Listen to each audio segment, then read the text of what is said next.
नव्या वर्षाची सुरुवात आणि वर्षाच्या पहिल्याच आठवड्यात भारताच्या अर्थव्यवस्थेला मोठा हादरा देणारी एक घटना घडली. भारताचं फॉरेक्स रिझर्व्ह म्हणजेच परकीय चलन साठा एका आठवड्यात जवळपास $10 बिलियन कमी झाला.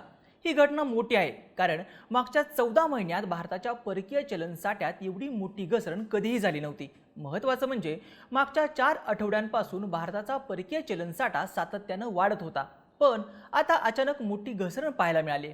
याआधी एवढी मोठी घसरण नोव्हेंबर 2024 मध्ये झाली होती. एकीकडे अमेरिकेकडून भारतावर 500% टॅरिफ लावण्याच्या धमक्या दिल्या जात आहेत. त्यातच आता भारताच्या परकीय चलन साठ्यातही घसरण व्हायला लागले. त्याचे परिणाम येणाऱ्या काळात भारताच्या अर्थव्यवस्थेवरती दिसण्याची शक्यता आहे.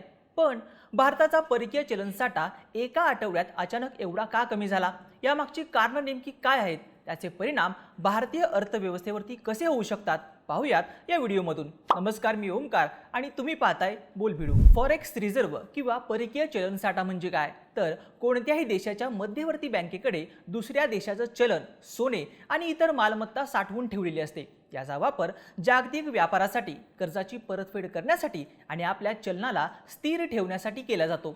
जनरली बहुतेक देशांकडे असलेला परकीय चलन साठा हा डॉलरच्या स्वरूपात असतो, कारण डॉलर्सला जागतिक करन्सीचा दर्जा मिळाला आहे. जगातला बहुतेक व्यापार हा डॉलर्समध्येच होत असतो. भारताच्या फॉरेक्स रिझर्व्हमध्ये सुद्धा सर्वात मोठा वाटा डॉलरचाच आहे. याशिवाय अनेक देश आपल्या फॉरेक्स रिझर्व्हमध्ये सोन्याचीही साठवणूक करून ठेवतात, कारण सोन्याला सुद्धा जागतिक करन्सी मानलं जातं. जगात ज्या देशांकडे परकीय चलनाचा साठा जास्त असतो त्या देशाची अर्थव्यवस्था मजबूत आणि स्टेबल मानली जाते. पण आता भारताचा हाच परकीय चलन साठा एका आठवड्यात जवळपास $10 बिलियन कमी झालाय. आता नेमकं घडलं काय ते सांगतो. भारताच्या रिझर्व्ह बँकेने अलीकडेच एक आकडेवारी जाहीर केली. त्या आकडेवारीनुसार 2 जानेवारीला संपलेल्या आठवड्यात भारताच्या एकूण फॉरेक्स रिझर्व्हमध्ये $9.8 बिलियन घट झाली. या घसरणीनंतर आता देशाच्या परकीय चलन साठा $686.80 बिलियन वरती आलाय. महत्त्वाचं म्हणजे त्या आधीच्या आठवड्यात भारताच्या फॉरेक्स रिझर्व्हमध्ये 184 मिलियन्सनं वाढ झाली होती, पण आता एवढी मोठी घट झाल्याचं समोर आलंय. जर आपण या आकडेवारीला आणखीन ब्रेक केलं तर लक्षात येतं की भारताकडे असलेल्या वेगवेगळ्या फॉरेन करन्सीचा साठा एका आठवड्यात $7.622 बिलियन कमी होऊन $551.91 बिलियन वरती आलाय. या फॉरेन करन्सीजमध्ये डॉलर, युरो, पाऊंड, येन अशा करन्सीचा समावेश असतो, मात्र ज्याची किंमत नेहमी डॉलर्समध्ये दाखवली जाते. यासोबतच भारताकडे असलेल्या सोन्याच्या साठ्यामध्ये ही मोठी घट झाली. भारताच्या सोन्याच्या साठ्याची व्हॅल्यू एका आठवड्यात $2.058 बिलियन कमी होऊन ती $111.262 बिलियन एवढी झाली. रिझर्व्ह बँकेकडे सध्या 880 टन सोनं असल्याची माहिती आहे. भारताच्या एकूण फॉरेक्स रिझर्व्हमध्ये सोन्याचा वाटा 14.60% एवढा आहे. याशिवाय भारताच्या IMF मधल्या रिझर्व्हमध्येही घट झाली आहे. भारताचं IMF मधलं असलेलं रिझर्व्ह $105 मिलियन कमी झालं असून आता IMF मध्ये असलेल्या भारताच्या रिझर्व्हची व्हॅल्यू $4.771 बिलियन एवढी राहिली आहे. आता एका आठवड्यात भारताच्या फॉरेक्स रिझर्व्हमध्ये एवढ्या मोठ्या प्रमाणात घट कशी झाली, यामागची कारणं काय आहेत ते बघूयात. भारताच्या फॉरेक्स रिझर्व्हमध्ये घट होण्याचं सर्वात मोठं कारण आहे ते म्हणजे रुपयाची होत असलेली घसरण. मागच्या काही महिन्यांपासून भारतीय रुपयांमध्ये सातत्यानं घसरण होत आहे. विदेशी गुंतवणूकदार हे भारताच्या बाजारातून त्यांचे पैसे काढून घेत आहेत. त्यामुळं भारतीय रुपयांवरती दबाव वाढतोय आणि रुपयाची व्हॅल्यू घसरायला लागली. ही आकडेवारी या आठवड्याची आहे, ज्या आठवड्यात अमेरिकन डॉलरच्या तुलनेत भारतीय रुपया 0.4% घसरला. महत्त्वाचं म्हणजे गेल्या वर्षभरात भारतीय रुपया 5% घसरला आहे. सध्या डॉलरच्या तुलनेत रुपयाची व्हॅल्यू 90च्या आसपास आहे. गेल्या महिन्यात ही व्हॅल्यू 91 रुपयापर्यंत गेली होती, जी ऑल टाइम लो आहे. या घसरणीमुळे गेल्या वर्षी भारतीय रुपया आशिया खंडातला सर्वात वाईट कामगिरी करणारं चलन ठरलं होतं. आता रुपयाच्या घसरणीचा आणि भारताच्या परकीय चलनाचा साठा कमी होण्याचा संबंध काय? तर रुपया नियंत्रित करण्याची जबाबदारी ही रिझर्व्ह बँकेकडे असते. रिझर्व्ह बँक जेव्हाही रुपया घसरायला लागतो तेव्हा बाजारात हस्तक्षेप करून आपल्याकडे साठवून ठेवलेलं परकीय चलन विकायला काढते. त्यामुळे चलनाची घसरण थांबते. रिझर्व्ह बँक मागच्या 2 महिन्यांपासून हे सातत्यानं करते. गेल्या वर्षी 21 नोव्हेंबरला भारतीय रुपया अचानक क्रॅश झाला होता. त्या दिवशी रुपया एका दिवसात 86 पैशांनी घसरला होता.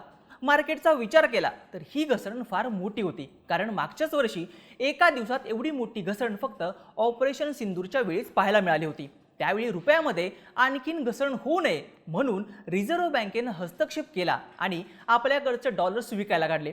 त्यानंतर रुपयाची घसरण काही प्रमाणात थांबली, तरी सुद्धा डिसेंबरच्या महिन्यात भारतीय रुपयाची सातत्यानं घसरण झाली आहे. ही घसरण थांबवण्यासाठी रिझर्व्ह बँकेला पुन्हा हस्तक्षेप करून आपल्याकडे असलेलं परकीय चलन विकावं लागतंय. त्यामुळेच भारताच्या परकीय चलनाचा साठा एवढ्या मोठ्या प्रमाणात कमी होतोय. भारत आणि अमेरिकेतल्या ट्रेड डीलची चर्चा मागच्या अनेक महिन्यांपासून होते. काही महिन्यांपूर्वी या डीलची चर्चा अंतिम टप्प्यात असून लवकरच डीलची घोषणा होईल अशा बातम्या येत होत्या, पण अजूनही डील झालेली नाहीये. उलट दोन्ही देशांकडून अलीकडे ज्या प्रकारची स्टेटमेंट आली आहेत त्यामुळं या डीलच्या भविष्यावरती प्रश्नचिन्ह निर्माण झाले. या सगळ्या अनिश्चिततेचा परिणाम भारताच्या रुपयावरती होतोय. ट्रेड डील होत नसल्यामुळं कंपन्यांमध्ये डॉलरची मागणी वाढली आहे आणि त्यामुळं रुपया कमजोर होतोय. रुपयाला सावरण्यासाठी रिझर्व्ह बँकेला आपल्याकडचं परकीय चलन विकावं लागते, ज्यामुळं देशाच्या परकीय चलनाचा साठा कमी व्हायला लागलाय. आता या घसरणीचा परिणाम देशाच्या अर्थव्यवस्थेवरती होऊ शकतो का ते बघूयात.